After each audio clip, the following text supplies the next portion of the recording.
All right. Hi, everybody. Welcome to this Rare Town Hall. My name is Zach Lowe. I am Rare's Director of Communications. And so if you've joined us for one of these online town halls before, we've generally had Brett Jenks, Rare's President and CEO, as the featured speaker, and he's shared updates about programs or initiatives and also taking questions from you. We're definitely going to continue with those types of town halls in the future, but today we want to do something a little different.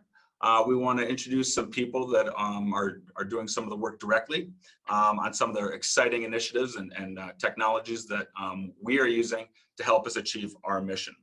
And it just so happens that today is World Fisheries Day, so this works well that today's focus is going to be on an element of our Fish Forever program.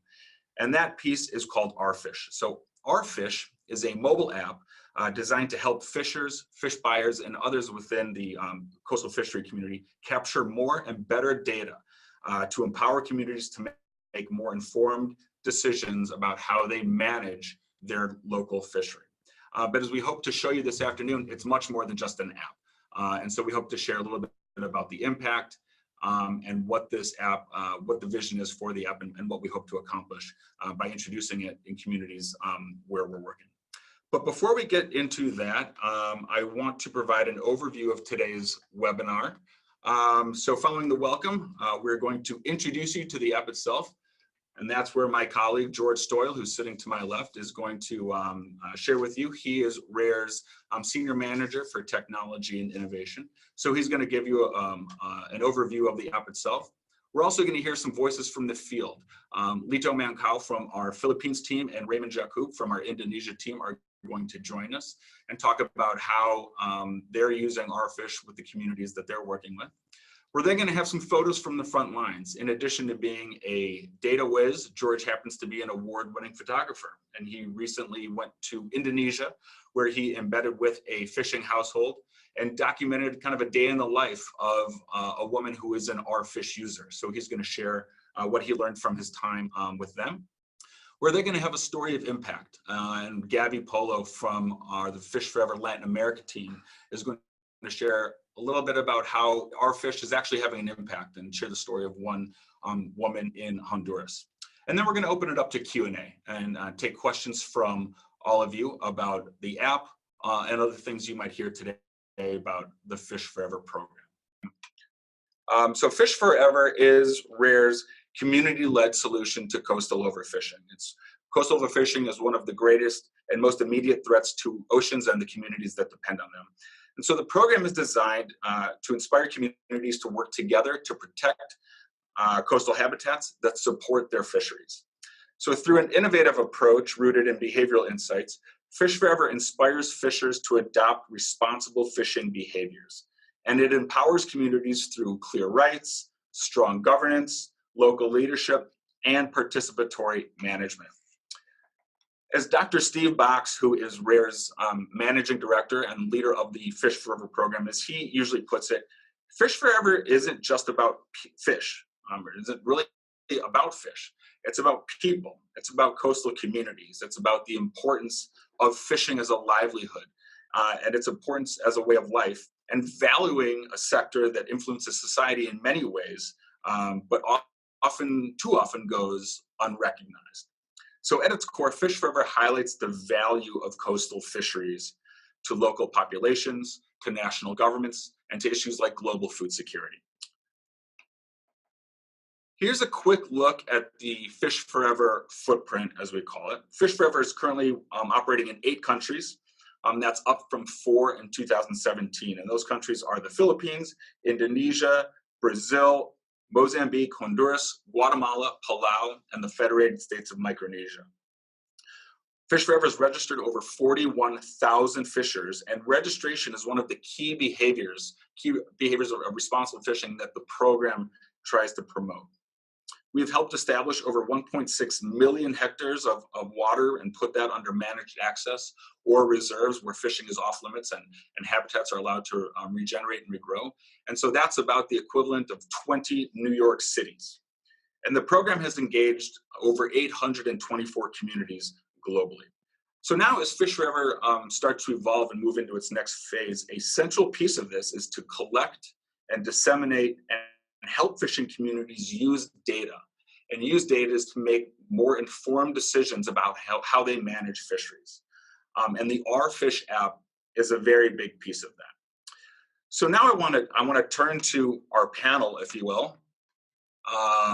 George, Lito, and Raymond. And George, I'm going to start with you. Just give us a baseline of what is OurFish, what does it look like, and just give us that kind of 50,000-foot view of what the app is. Okay, thanks, Zach. As you said, it's a mobile app. It's designed for the Android operating system. It's not available for iOS because most of our users don't have iPhones. And it's been developed from the ground up specifically for use in coastal fishing communities. And OurFish essentially serves four purposes. The first, fundamentally, it provides us with basic fishing production data. And when I say basic, all we're collecting here is the species, the weight, and the price. So even though that data is very basic, there's a lot that we can do with that. And ultimately, what we can do is inform management, which can influence policy. Two, we register all the fishes. As we've already said, we've registered over 41,000 fishes. And this is a core component of managing a fishery. It allows us to quantify and understand who is fishing, and also it formalizes fishing as a profession. So it instills pride in the fishers, and ultimately helps them to take more care of their resources. But it also ties that catch, even though we're collecting community fisheries production data, we can tie with individual fisher registration, we can tie the catch back to the individual fishers, which has a number of other benefits. Number three, it attempts to replace the traditional method of recording data. So traditionally, a lot of these users would have used a notepad for recording data, which has a number of obvious problems with data collation and data security. A lot of these records get lost. So what we're trying to do is to mirror that process as closely as possible, so it's not too much of a burden on the buyer, and also to provide a genuinely useful financial tool to the user in order for them to track their income and expenditure indefinitely. And fourth, it enables us to formalize the transactions between the fisher and the buyer. So it gives us a permanent record, which is available electronically, historically, and long-term to both parties. So what are we looking at on the screen here? And if you look at your display, we're looking at what the OurFish app actually looks like. So maybe just take us through what we're looking at. Yeah, so this is what the user will see. So going from left to right, they simply select an image of what the list of species is customized per user. So they'll be familiar with the list of species that they're presented with. And then during the transaction, I should add here that the target audience for OurFish is fish buyers, not fishers themselves. And this enables us to, it makes it more feasible to roll the app out over a large scale, but still effectively collect the same amount of data. So all the fish data that's going through the communities. So during the interaction between the buyer and the fisher, the buyer will simply select one of the species that the fish is selling, and then record the weight and the price. That's essentially all the data that we're collecting. But then they also have the benefit of being able to look at their transactions over the whole year, or they can look at them daily, weekly, monthly, yearly, indefinitely. And then when they have some basic visualizations which show them the total weight they've recorded, the total amount of money they've spent and they're making. And then on the back of that, the data that we receive looks like this. So data is uploaded in real time, assuming they have an internet connection. I should also add here that OurFish works without internet, but it does presume that at some point the user will have an internet connection. Maybe they'll go to a nearby town to do some business, and at which point, as long as they have their phone on them, the app will automatically synchronize when they get to an internet connection. So the data is made available to us as soon as that synchronization process takes place. And then we have dashboards that look something like this, which are updated almost in real time. and are fully interactive and available to anyone through the internet.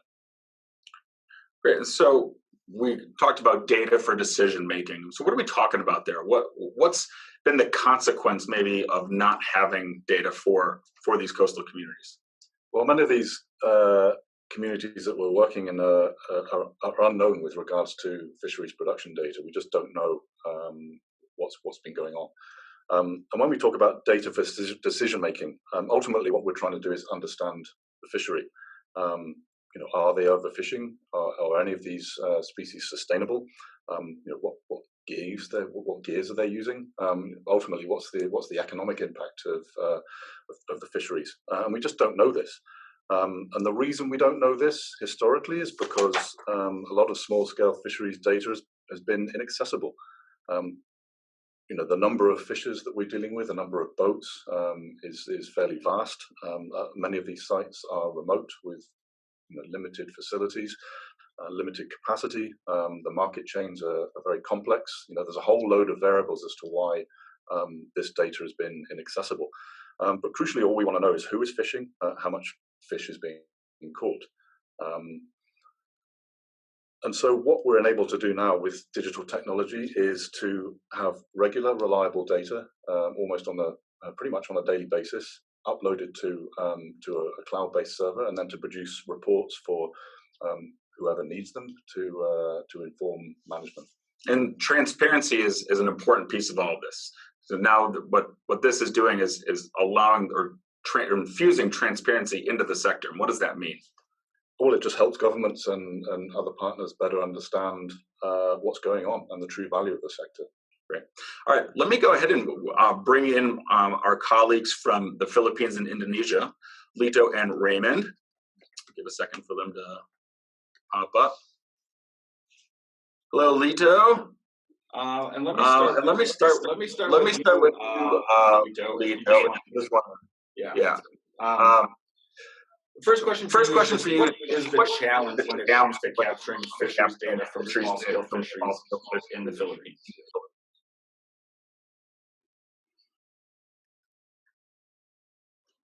Hi, Zach. Hello, everyone. Thank you for having me here.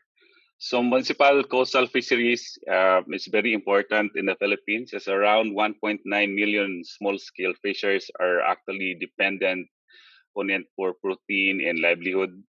However, municipal fisheries in the country is generally unassessed, although there are efforts by the national government through their National Stock Assessment Program implemented by the National Ministry of Fisheries. But the design for this is really for commercial and industrial fishing.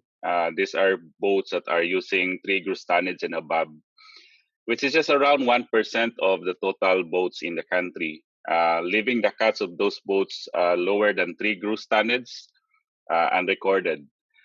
Technical capacity and investments by most local government units as the mandated office to manage the fishery in terms of data collection and monitoring and evaluation in general is also very low. And therefore, fisheries management decisions in terms of what's the right harvest control rules or management strategy are still based on precautionary approach to fishing and not really based on what is the current stock in the water and how much has been taken out from the fishery.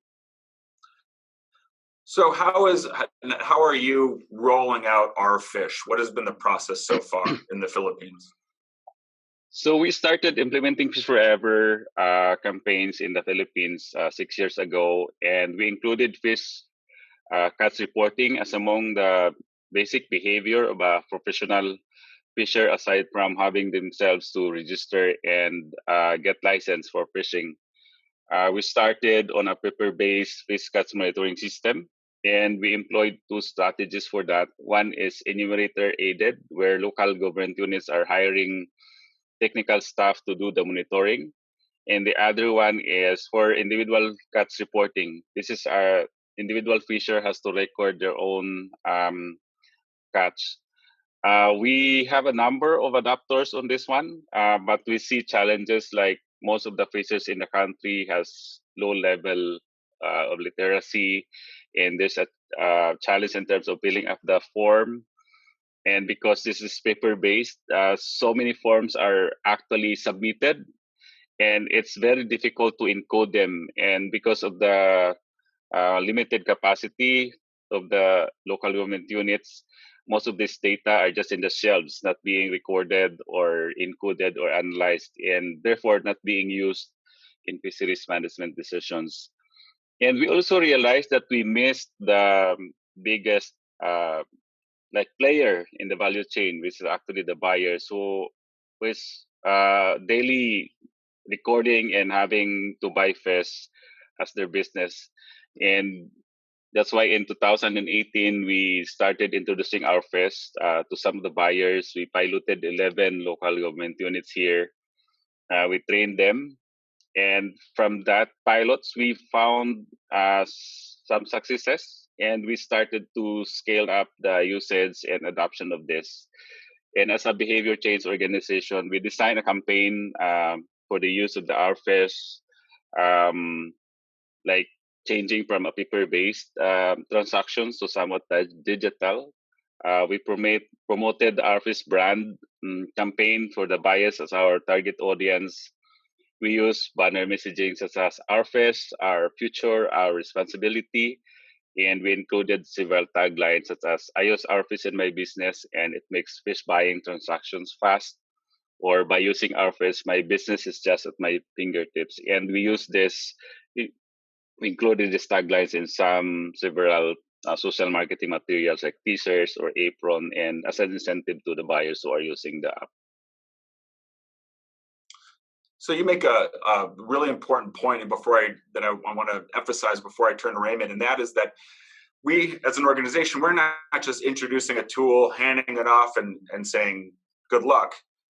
It's all about getting people to adopt it and use it over the long term. So that's where Rare, as you said, as a behavior change organization, we're using social marketing and behavioral insights to make sure that this practice is actually adopted and used over the long term. Great. So Raymond, let me turn to you and ask kind of just the same question as I began with Lito. What was the challenge with data in fisheries, in small-scale fisheries in Indonesia? Hi, Zach. Thanks for bringing me in. So I think similar to the Philippines, like 95% of the fishers in the country are small-scale fishers. Yet the data that we have now mostly capture the fish that are landed in the official port, and that is usually like industrial fisheries, like tuna and all those big stuff. Because we have too many unofficial landing sites for demersal fisheries, we have also high varieties of fish. That's one. Another thing is we acknowledge that there are data collections efforts ongoing everywhere, but some of them have been using online system to cut the time. But for many data, there is like still manual. It takes a long time to be compiled, and data usually, like missing in actions. It goes nowhere along the way. So not so many regulations we have for small scale fisheries in Indonesia, for the fisheries management. Also, we understand in Indonesia, like many organizations, like institutions, they are collecting data for different purposes. So data is scattered, collected by different organizations with different depth and different format, different aims. And the way the data was collected is using enumerator, which is costly, and usually enumerator stops when the project also ends. So it is not sustainable. I think that's our challenges with fisheries data in Indonesia. Scattered data, expensive to collect. So how is your team implementing OurFish? How are you rolling it out in the communities you're working with?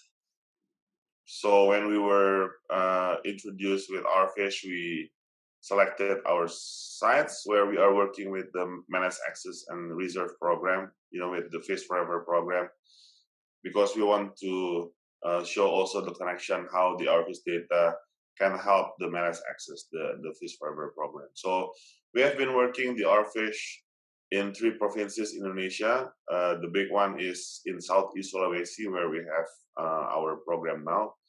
We have been also trying to use this with some buyers in West Papua, Raja Ampat, and also in Seribu, which is located very close to the capital of the country.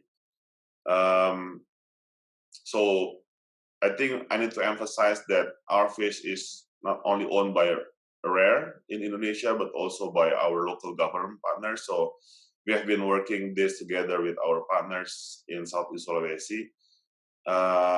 Like 40 people from the local government, they went out to the field, they scoped, they identified the buyers. So far, we identified 182 buyers in Southeast Sulawesi from 22 sites where we are having our program. And then we collect some basic data, infrastructure, whether they have internet, whether they have phone, what type of fisheries that they are doing to prioritize the buyers, because 182 is a big number and we have like limited resources at the time. And then we work with our team. We have team in Bogor, we have team in also Southeast Sulawesi. We create the account and then we give it to our team in Southeast Sulawesi, and then they help the officers, help the buyers to install and then train them how to use it. And then we keep in touch for communication to monitor their process. Yeah. So how's it being received? 182 buyers, what do they think? So far we have like 40 active buyers, and this 40% they like it. It's a fancy thing, now they are using their phone to record things, not only recording video, but also recording data, which is a good thing. They like it. They even pay for the credit. We do not provide the the monthly credit for them because they also use the phone for watching YouTube and also open their Facebook account. We also get a lot of input from them. That's they like it. They want to make it better, and we take their input as our major considerations. We have been talking with George also and other country teams. The application bug is always there. Sometimes they got very desperado with the bug, So we keep the motivation by troubleshoot any issue that occurred with them.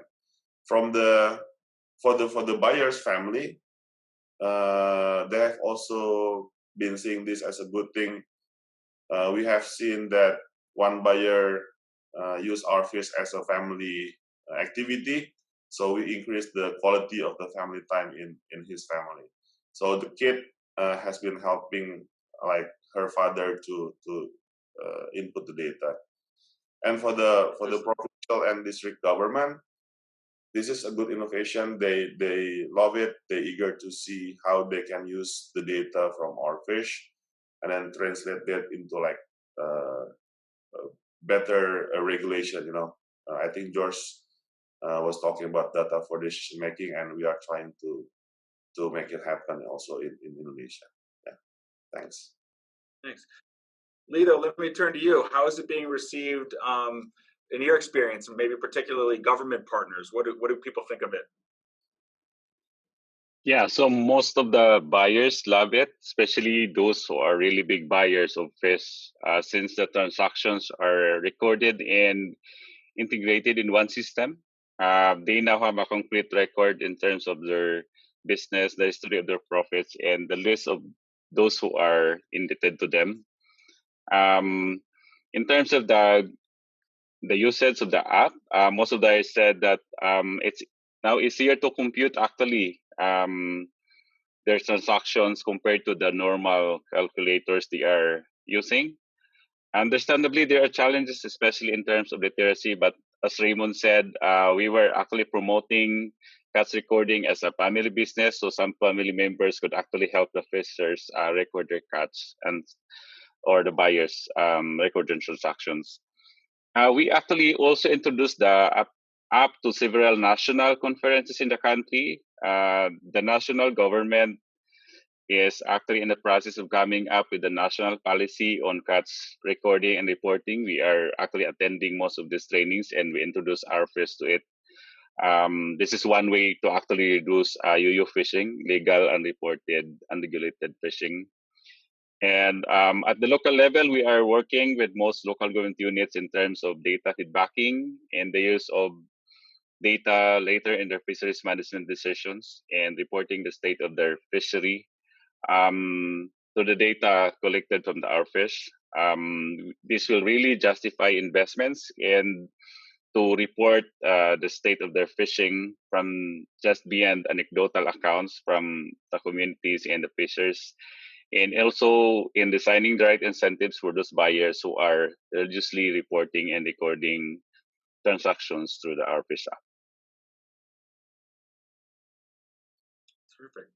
Lito, Raymond, thank you so much for joining us in the wee hours of your Friday. If you can, stick around in case we get some questions. And I should say to all attendees, if you do have questions along the way, you can use the Q&A function at the bottom of your window. You can type those in and we'll queue them up. And when we get to the Q&A portion of the show, we'll put those questions to George and Raymond and Lito and Gabi if she can. So gentlemen, thank you very much. I'm going to turn back to George now. I'm going to turn back to George now. And as I mentioned earlier, George is an award-winning photographer. And so he, earlier this fall, traveled to Indonesia where he embedded with a household. So I'm going to hand it over to George. He's going to take you through the daily life of an OurFish user. Yeah, thanks, Zach. I'll just move this on. So yeah, as Zach said, I recently visited Indonesia, and the main reason I went here was to meet with some of the OurFish users, get their feedback, document their daily life, but crucially to see how they have incorporated OurFish into this. And it's quite a new thing in these communities in Indonesia. They've only been using it for a few months, but it was kind of fascinating for me to see how it's been very quickly adopted. So this is Nalini. She's the lady just to the left of center with the sunflower dress, and this is her with her family. And she lives on an island called Siompu, which is right at the southern tip of Southeast Sulawesi. She's got 4 children, ranging from 2 to 13 years old, and her husband on the right there is a fisherman. So she's been using OurFish for just nearly 6 months. And so what I did was I just lived with her for a few days and just essentially followed her around, taking photos, asking her questions, and it was fascinating for me. So this is where she lives. This was early morning, just before sunrise, and so her day begins around 4 a.m. sometimes earlier. And so she'll get up and prepare breakfast. She'll get her children sorted for school, and once the kids have gone to school, she'll start the walk, maybe 2 or 3 miles into the main village to shop for groceries. And this is the Siompu fish market. There's also a fruit and vegetable market and a whole street which apparently was dedicated to selling cakes. So this is her buying some of the cakes. And so this is her buying her groceries just for the meals for the day. So after shopping, she would go home and start preparing lunch. But during which time, she would also be available to buy octopus from fishers. And Nalini deals almost exclusively in octopus, and she undertakes this business from her house. So she tries to be available at her house as much as possible, because fishers will bring the catch to our house and the transaction will take place there. So here she is breaking up ice. So obviously the ice is used to store the octopus. It's kept in large containers. So when these containers are full, which could take a day or two, she straps them. This is her putting octopus into the containers with the ice. And when they're full, she straps them to a bike. She heads down to the jetty on a motorbike, and where she hands the catch over, and the catch is shipped to Baobao, which is the nearest town city, about 1.5 hours away. And once that's taken place, Nalini is also involved in her mother's business, providing fuel to many of the island's residents. She's actually trying to get out of this business and move more into full-time octopus buying. But at the moment, she's very much involved in helping her mother, who's getting quite old now. So she fills these containers, she straps them to a motorbike, and then she delivers them to various island residents. Once the fuel's been delivered, then she'll head to one of 3 caves on the island to collect fresh water. And the houses on Siompu do have a supply of fresh water, but it's not suitable for drinking. It's mainly just used for washing and cleaning. All the drinking water comes from these caves. So they're pretty busy places with a lot of people coming and going. And it's a steep climb down. There are steps, but it's a steep series of steps down into the dark, where she fills her fairly hefty containers. And then she'll struggle back up the steps, and then strap these to her bike. And when they're strapped to her bike, she makes her way home to make sure she's available for octopus fishers who come to sell their catch. And here she is weighing some of the catch that a fisher has just bought, so she can work out how much she owes.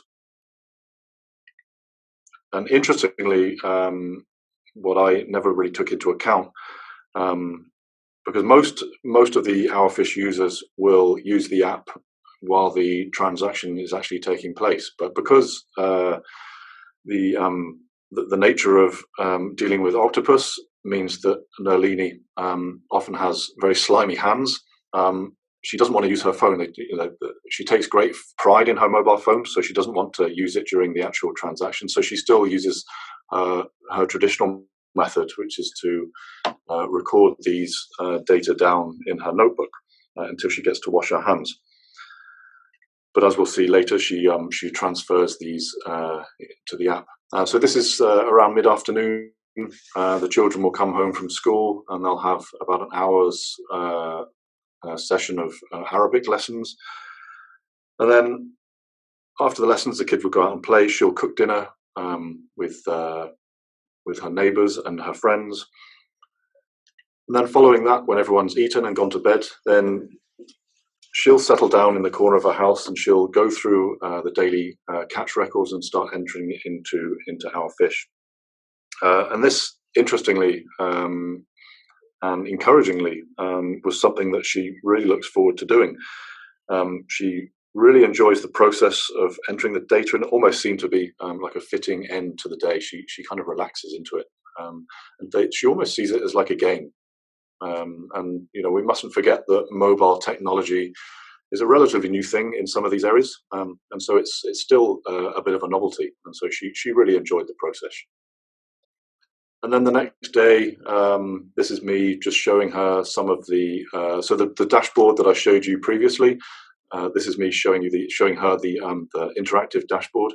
We did have internet in this community, which was great. So I could show her data from other parts of the world, and I could really give her the feeling that she's part of a global program. And she got very excited by that. And we also showed her her own data and what she'd been doing over the last few months. And she was fascinated. So whilst I was in the country, I also had the opportunity to visit a few of the other OurFish users. And this is Rosita. She's another octopus buyer on Siompu Island. And here you can see she's transferring her records to the app in the same way as Nalini did, because she had octopus on her hands previously and didn't want to get it all over her phone. And this is another OurFish user called Rusmiati, who lives in Wang in Wakatobi. She's been using the app for a few weeks, or a few months, I think. And she's loving the fact that she can now see how much money she's making and spending. As previously, she never wrote anything down.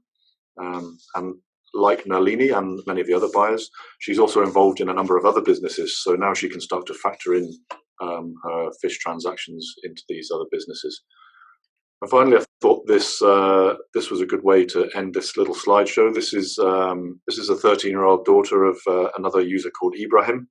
And Ibrahim has a very poor vision, and so really struggles entering his data into the app. So he relies on his daughter to enter the data. And she was incredibly enthusiastic about using the app. And just like Nalini, She really looks forward to sitting down and entering the day's records. So that was a very quick overview of my trip to Indonesia. But it was an encouraging trip, and it was great to see how these users have really embraced OurFish and incorporated it into their daily lives. Well, it's also interesting, and I think Raymond mentioned this also. You know, we're talking about not only giving people a technology, but also what are the behavioral ways and how do we actually shift the behavior so they adopt it. And I like how you said that it's part of a routine, and we make it easy and we almost make it joyful for them to be able to enter the data. It's not so much of a chore. It's something, in Arlene's case, that she looks forward to every day. Yeah, for sure. Yeah. All right, great. Thank you very much, George, for that. And so before we get to Q&A, I want to kind of shift now to the other side of the world, Honduras. And I want to bring in Gabi Polo, who is on our Fish Forever team. And she is an associate with the Fish Forever Latin America and Caribbean team.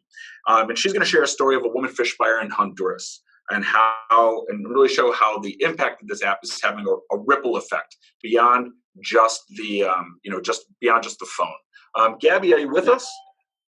Yes, I'm with you. Thank you, Zach. All right, Gabi, take it away. Awesome. So today I want to share with all of you Sulma's story. So Sulma is a small fish buyer in the coastal Honduran town of El Porvenir. And after a very poor fishing season yielded little product for her to eat and sell, she was in a lot of trouble. She had no income to cover her family's basic needs, so the future seemed really bleak for her. But then she actually realized a potential solution because she had started using OurFish to track her purchases. And the recorded digital transaction on the app could actually qualify her for a formal bank loan to help her ride out the storm. Of course, Honduran banks require financial records showing proof of income before granting a loan, records that Sulma didn't have until she began to use the OurFish app. So basically, Sulma took screenshots of her monthly transaction records to the local bank to prove to the loan officer that she could repay a loan over time. And the records actually showed that she had bought and sold over $2,500 worth of seafood in the previous months. And this validation helped her secure a $400 loan, which she was able to use to cover her household needs, restock product, and pay down a prior debt to a larger supplier. This was actually the first formal loan Sulma had ever taken out of for her business, and the first time she was able to access a formal financial service from a bank. So OurFish really helped Sulma take the first step towards the secure formal economy, shifting from not only her paper records to a digital app, but also from a debt relationship with a supplier to a formal loan with a formal financial institution. And with little or no access to formal financial systems, rural homes like Sulma's are often vulnerable to bad weather or unexpected events that hurt their income potential. They're often unable to repair housing damage after a storm, for example, or replace fishing gear. And they can get trapped in a long-term poverty cycle and really struggle to pay off the debt they incur. In case in point, the interest rate on Sulma's formal bank loan was a quarter the rate that she would normally receive from local predatory lenders in the community or larger suppliers.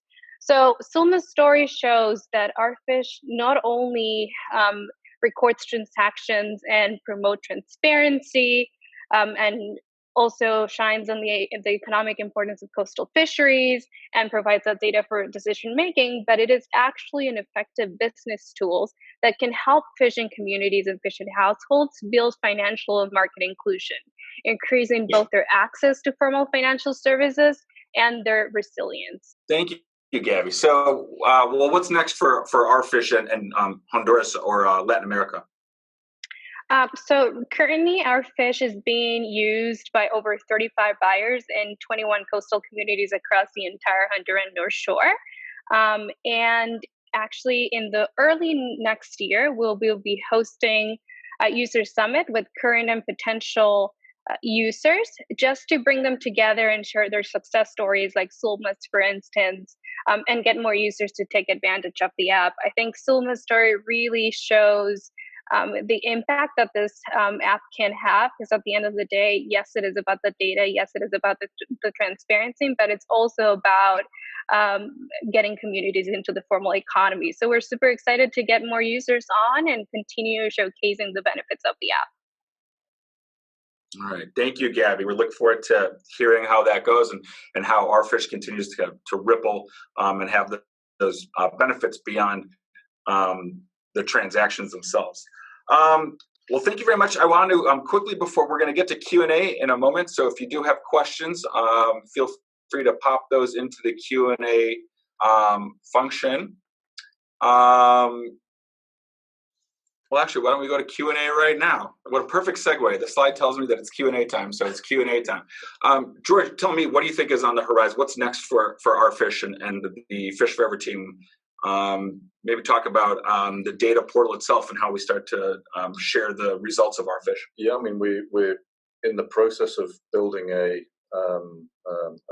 fully fledged data portal, and there's a version of it already available online. But this is very much a work in progress.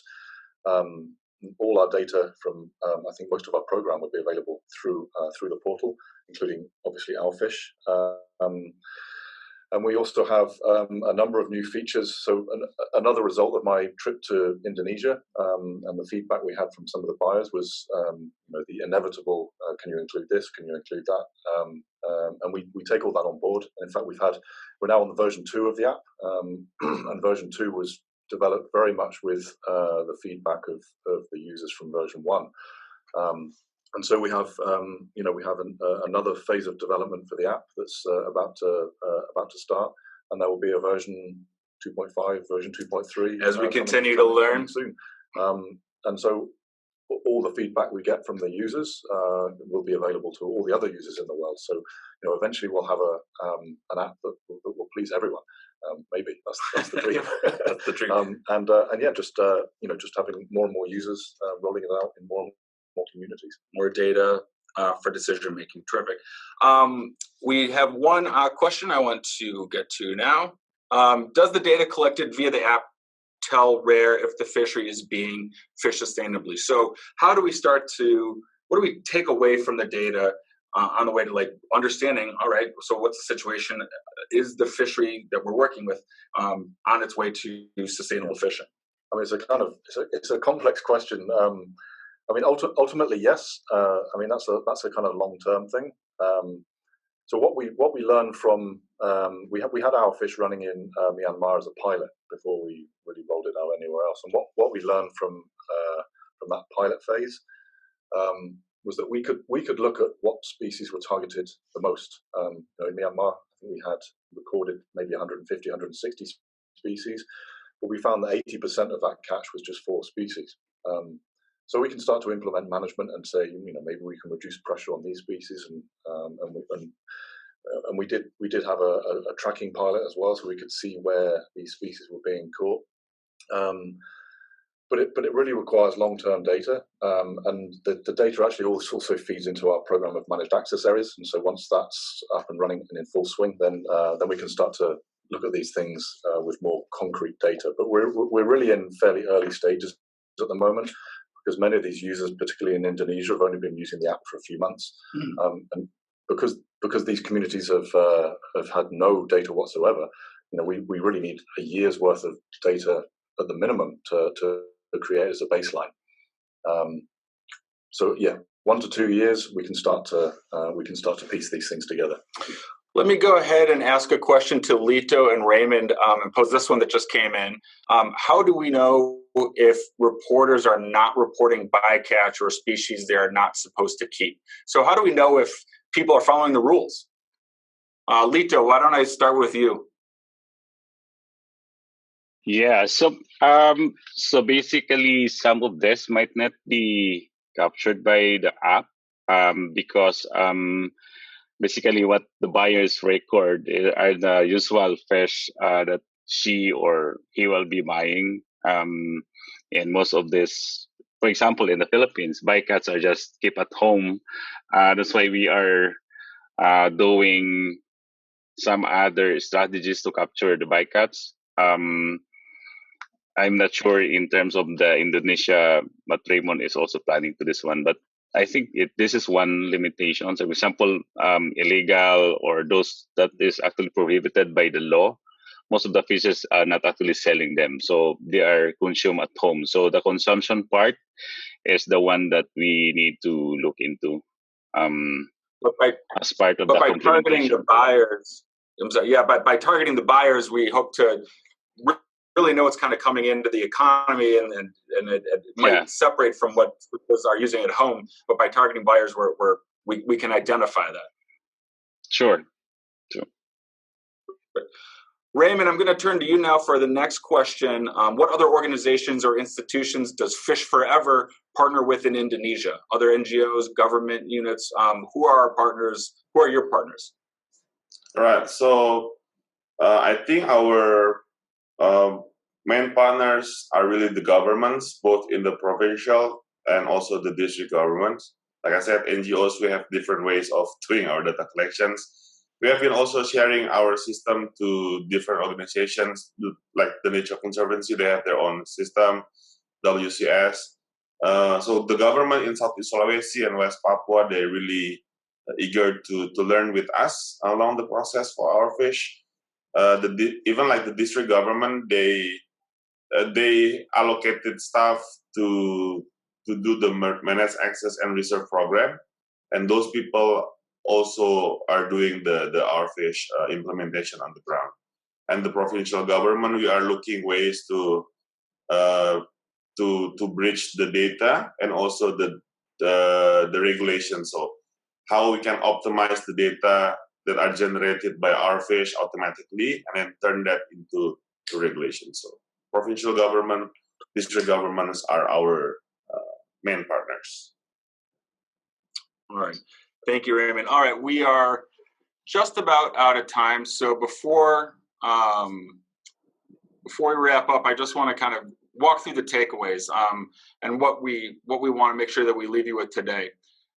And that is first, so small-scale fisheries often lack even the most basic information. And so where we're starting from is really kind of a place where, as George mentioned earlier, these are often invisible and they're marginalized communities. So we're starting to bring in data that's really never been had before and seeing what the possibilities are with that.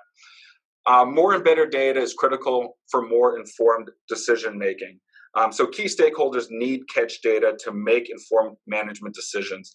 And this data underpins better policymaking, but right now those making decisions don't even have the data that they need. So again, this is all about better decision making through data. OurFish is infusing transparency into the sector. When the government and other partners start to see the record of transactions, they know and they better understand the value of small-scale fisheries, of these coastal communities, and they start to understand the transactions and what their contribution to local, national communities truly is. And again, the goal of Fish Forever is for everyone to really understand the true value of these coastal communities.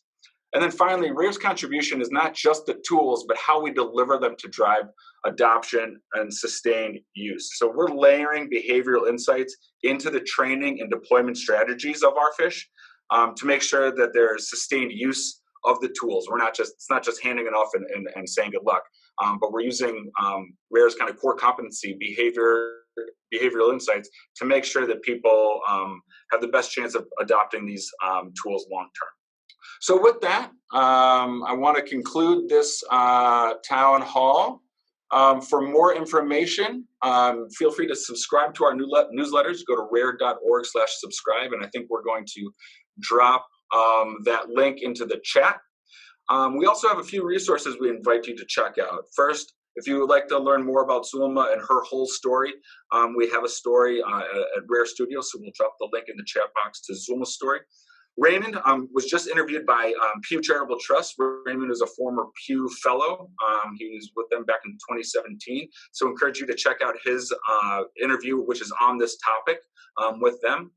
And then finally, we have an article on 4 behaviors behind responsible fishing. So OurFish, again, and better data is one of the 4 behaviors that we're trying to promote. So definitely take a look at that. And if you have any additional questions, please feel free to email me, Zach Lowe, at zlowe@rare.org. And with that, I want to thank you very much for joining us for this Rare Town Hall. Thanks a lot. We'll see you next time.